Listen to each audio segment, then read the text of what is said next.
नमस्कार और the deep dive में आपका स्वागत है।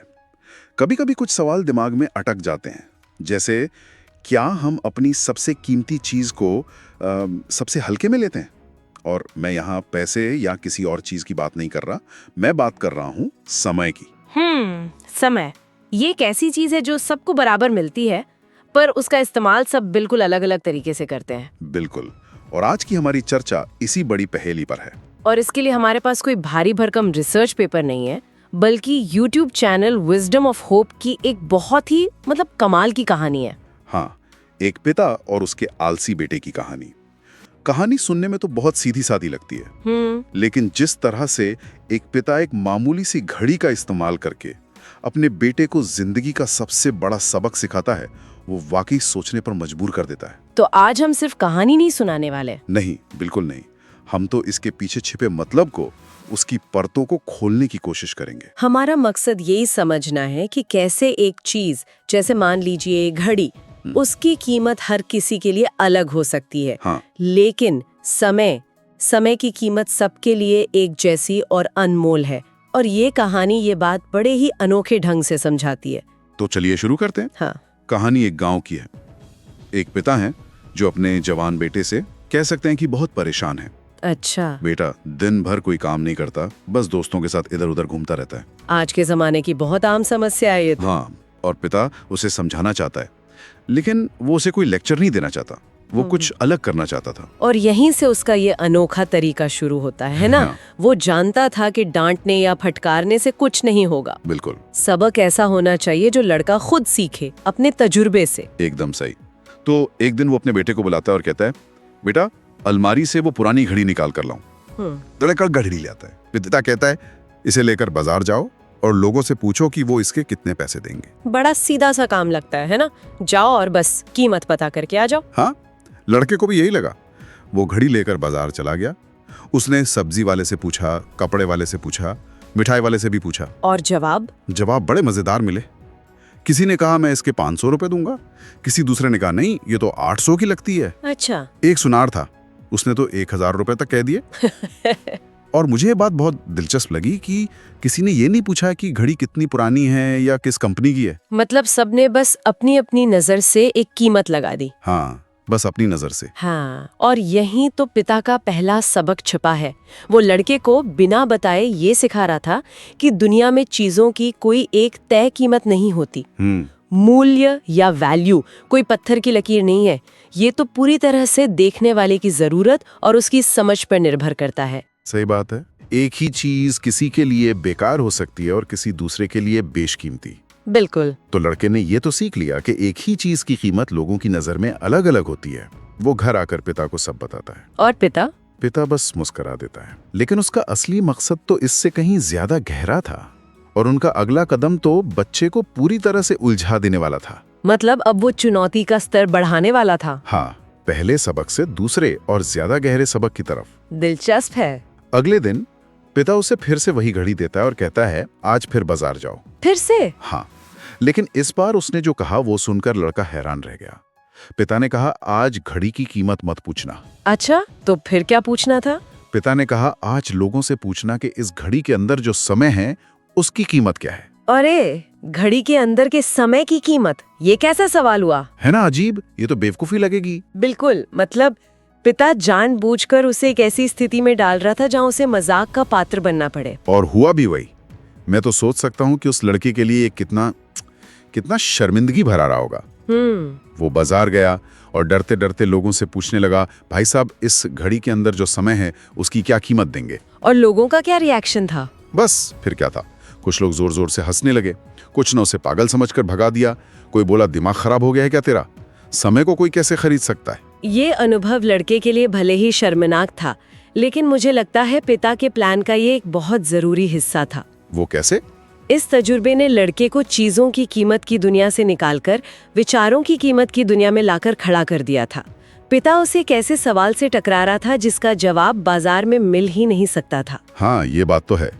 लोगों का रिएक्शन हमें यह भी बताता है कि हम उन चीजों के बारे में बात करने के कितने आदी हैं जिन्हें हम देख या छू सकते हैं। सही कहा। जैसे ही कोई समय, प्यार या इज्जत जैसी चीजों की कीमत पूछता है, हमारा सिस्टम हैंग हो जाता है। बिल्कुल, और समाज का यही रिएक्शन लड़के को उसके असली जवाब की तरफ ले जाता है। सही कहा आपने। तो निराश और हताश होकर लड़का जब घर लौटने ही वाला था तो उसकी नजर एक छोटी सी दुकान पर पड़ी। वहां एक बुजुर्ग आदमी बैठे घड़ियां ठीक कर रहे थे। लड़के ने सोचा, चलो एक आखिरी कोशिश और करता हूँ। वो दुकान पर गया और बूढ़े दुकानदार से भी वही सवाल पूछा। और यहाँ कहानी का सबसे खूबसूरत मोड़ आता है। उस दुकानदार की प्रतिक्रिया पूरी तरह से अलग थी। एकदम अलग। वो बूढ़ा आदमी हंसा नहीं है, उसने अपना काम रोका, लड़के को ऊपर से नीचे तक देखा और उसकी आंखों में देखकर मुस्कुराया। वो समझ गए। हाँ, वो समझ गया कि ये लड़का कोई मजाक नहीं कर रहा है, बल्कि किसी गहरे सवाल का जवाब ढूंढ रहा है।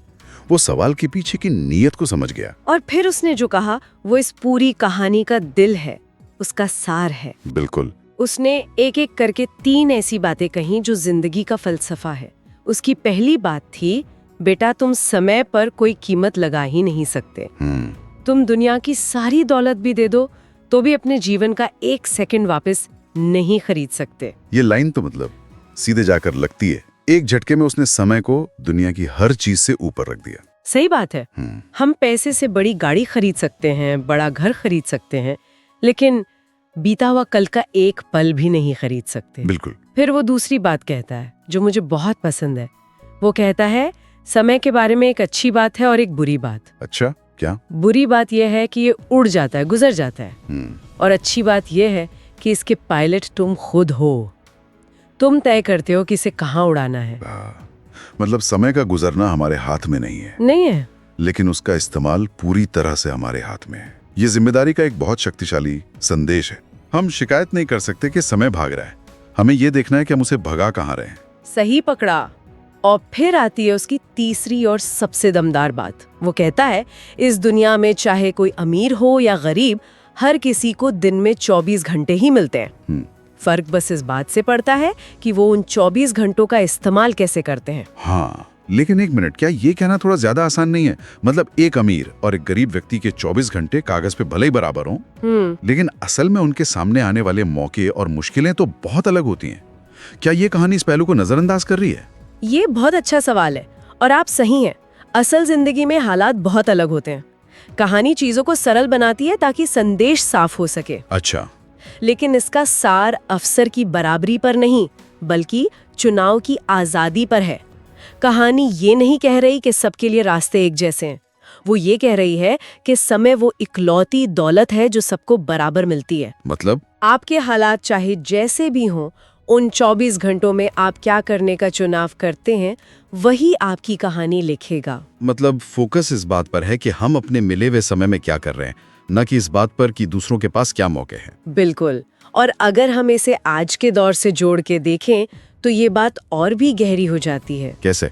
वो दुकानदार अवसर और क्षमता की बात कर रहा है, लेकिन आज की दुनिया में वो 24 घंटे का खाली कैनवस सिर्फ हमारा नहीं है। हर ऐप, हर सोशल मीडिया प्लेटफॉर्म, हर विज्ञापन हमारे उस कैनवस पर अपनी तस्वीर बनाना चाहता है। हाँ, सही बात है। तो असली लड़ाई सिर्फ हमारे आलस से नहीं है, बल्कि अपनी अटेंशन यानी अपने ध्यान को बचाने की भी है। कौन हमारे 24 घंटों पर कब्जा कर रहा है? ये तो बहुत बड़ा पॉइंट है। हमारा समय हमारी सबसे बड़ी संपत्ति है और हर कोई उस पर अपना हक जताना चाहता है। खैर, कहानी पर वापस आते हैं। हाँ। जैसे ही लड़का ये सब सुनता है, उसे अपने पिता की पूरी पहेली समझ आ जाती है।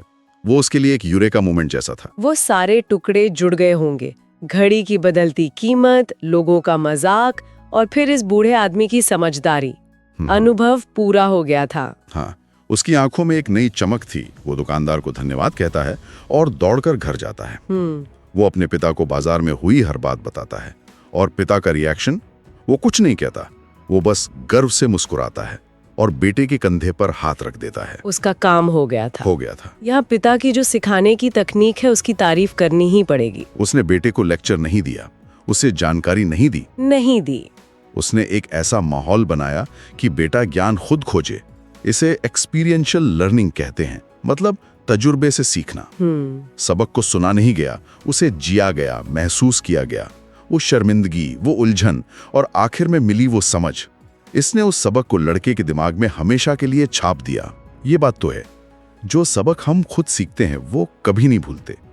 और कहानी के अंत में बताया गया है कि उस दिन के बाद उस लड़के की जिंदगी हमेशा के लिए बदल गई। अच्छा। उसने मेहनत करना शुरू कर दिया क्योंकि अब उसे हर पल की असली कीमत समझ आ गई थी। कहानी का आखिरी संदेश भी बहुत खूबसूरत है। हाँ, समय सबके लिए मुफ्त है, लेकिन ये अनमोल है। आप इसके मालिक नहीं बन सकते, लेकिन आप इस्तेमाल कर सकते हैं। आप इसे रख नहीं सकते, लेकिन आप इसे खर्च कर सकते हैं। और एक बार आपने इसे खो दिया तो आप इसे कभी वापस नहीं पा सकते। हाँ, ये एक ना खत्म होने वाला संसाधन नहीं है। तो इन सब का हमारे लिए क्या मतलब है? इस कहानी से हम क्या सीख सकते हैं? मेरे लिए सबसे बड़ी बात यह है कि हम अक्सर उन चीजों का मूल्य नापने में लगे रहते हैं जिन्हें खरीदा और बेचा जा सकता है। घर, गाड़ी, फोन, हमारी पूरी दुनिया इन्हीं चीजों के इर्द गिर्द घूमती है। जबकि जिंदगी की सबसे कीमती चीज हमारे समय का कोई प्राइस टैग है ही नहीं। उसका बाजार में कोई मूल्य नहीं है। सही। उसका मूल्य इस बात से तय होता है कि हम उसे जीते कैसे हैं, उसे खर्च कहाँ करते हैं। घड़ी की कीमत तो किसी के लिए 500 थी, किसी के लिए 1000, लेकिन समय की कीमत वो सबके लिए एक ही है, अनमोल। यह हमें सोचने पर मजबूर करता है कि हम अपनी प्राथमिकताएं कहाँ रख रहे हैं। उन चीजों पर जिन्हें हम इकट्ठा कर सकते हैं या उन पलों पर जिन्हें हम जी सकते हैं। बिल्कुल। और इसी सोच को आगे बढ़ाने के लिए एक बहुत दिलचस्प तरीका है। कहानी में 24 घंटे की बात हुई है। हाँ। जरा सोचिए कि अगर हमारा समय एक बैंक अकाउंट की तरह होता। अच्छा, ये दिलचस्प है, इसे थोड़ा और बताइए। कल्पना कीजिए कि हर सुबह आपके बैंक अकाउंट में 86,400 रुपए जमा होते हैं। ठीक है। ये रुपए नहीं, सेकंड्स हैं। हर दिन 86,400 सेकंड्स। और शर्त ये है कि दिन खत्म होने पर जो भी बैलेंस बचेगा वो 0 हो जाएगा। मतलब कैरी फॉरवर्ड नहीं होगा? नहीं, आप उसे अगले दिन के लिए बचा नहीं सकते।